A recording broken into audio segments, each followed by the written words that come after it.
Israel-Hamas fighting heats up in Gaza City, accelerating the exodus of Palestinians to the south. Ukraine claims responsibility for killing a Russia-backed official in Luhansk by a car bomb. G7 nations urge urgent action to help civilians trapped in Gaza, including pauses in the fighting.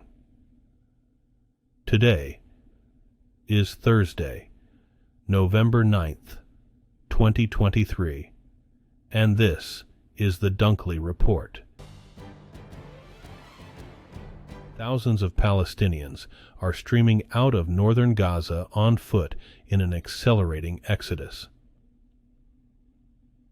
Residents said Wednesday that Israeli forces are closing in on the center of Gaza City from multiple directions and that heavy airstrikes continue.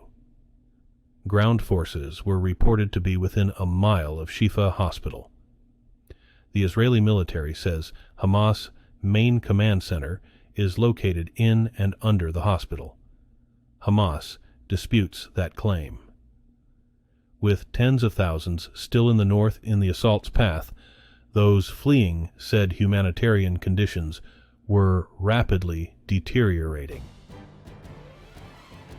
Ukraine's intelligence agency has claimed responsibility for a car bombing that killed a member of the Russia-backed authority in the illegally annexed Luhansk region. Mikhail Filiponenko was a member of the local legislature and previously served as police chief. He survived a car bombing in February 2022. Ukraine's main intelligence directorate of the Ministry of Defense said Wednesday that Filiponenko had organized and participated in the torture of civilians and prisoners of war. It said the killing was a warning to other traitors and Russian collaborators. The killing occurred as the European Union recommended Ukraine should be permitted to open membership talks once the country addresses shortfalls.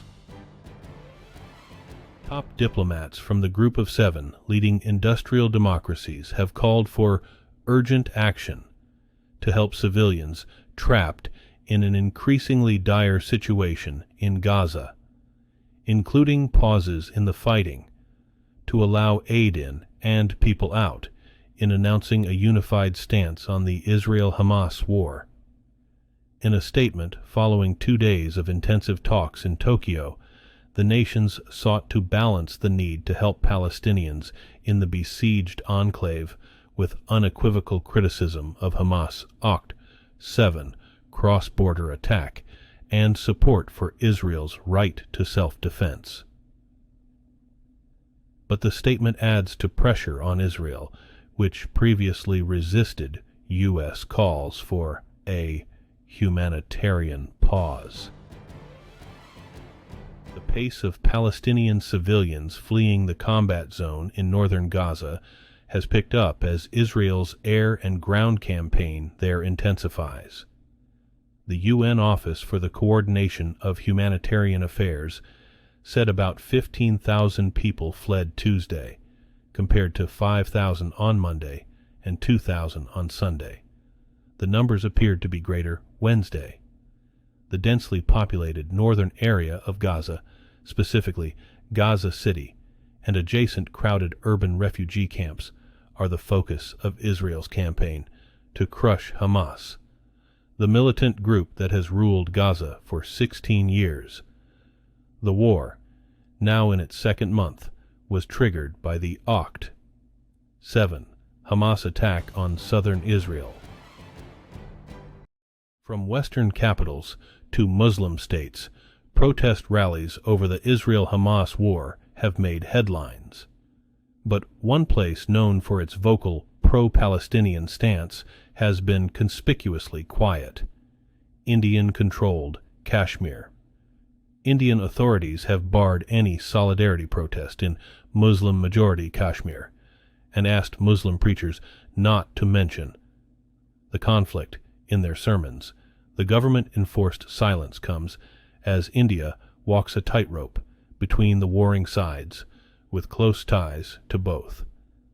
Analysts say the new restrictions on speech reflect a shift in India's foreign policy under the populist Prime Minister Narendra Modi, away from its long-held support for the Palestinians.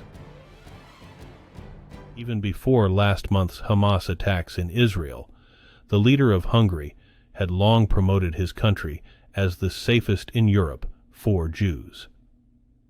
Now the Israeli men's soccer team is taking his word. It is heading to a tiny Hungarian village as it prepares to play its remaining home games in the Euro 2024 qualifying tournament. Fears of anti-Semitic acts are on the rise around Europe, and concern for the players' security is top of mind. Now, they'll be in an opulent stadium, thought to be the pet project of a well-known soccer fanatic, Hungarian Prime Minister Viktor Orbán himself. In the Mediterranean's olive-growing countries, the extreme weather caused by climate change is taking a toll. Drought in Spain is among factors that have taken a big toll on production of olive oil. And with prices soaring, that's sparked a rise in thievery that can include cutting down entire trees that have been around for a century or more. In Italy's southern Puglia region, growers are pleading with police to form an agriculture division. Greek farmers want to bring back a rural police division that was phased out in 2010. In Spain, a company has developed tracking devices that look like olives to try and catch thieves. Turkey's highest court has upheld a controversial media law that mandates prison terms for people deemed to be spreading disinformation. The legislation, approved last year, calls for 3 years in prison for journalists or social media users convicted of spreading false news. The opposition had sought its annulment, arguing it would be used to crack down on freedoms and silence government critics. The Constitutional Court, on Wednesday, rejected the opposition's petition for its annulment by a majority vote. Last week, a prominent investigative journalist was arrested under the law. He has since been released, pending the outcome of his trial. Hundreds of Azerbaijani soldiers have paraded through the capital city of the Karabakh region that came under full control of Azerbaijan in September, after a lightning rout of ethnic Armenian forces. Azerbaijan President Ilham Aliyev said in an address at the parade in Khankendi on Wednesday that we showed the whole world the strength, determination, and indomitable spirit of the Azerbaijani people. The city is called Stepanakert by Armenians. It was the headquarters of the self-declared separatist government of Nagorno-Karabakh. Azerbaijan regained parts of Nagorno-Karabakh and most of the surrounding territory in 2020 after a 6-week war. Azerbaijan then launched a blitz in September that forced the separatist forces to disband. A Russian news agency is reporting that the country is preparing to send a battalion of Ukrainian prisoners of war to the front lines in their homeland to fight on Moscow's side in the war. RIA Novosti reports the POWs swore allegiance to Russia when they joined the battalion, which entered service last month. The Associated Press could not immediately confirm the authenticity of the report, or if the POWs were coerced. Both Ukrainian officials and the Russian Defense Ministry did not immediately respond to requests for comment from the AP. Experts say any such formation would be an apparent violation of the Geneva Convention relating to the treatment of POWs. Today's news: was reported by the Associated Press. This has been the international news for Thursday, November 9th, 2023.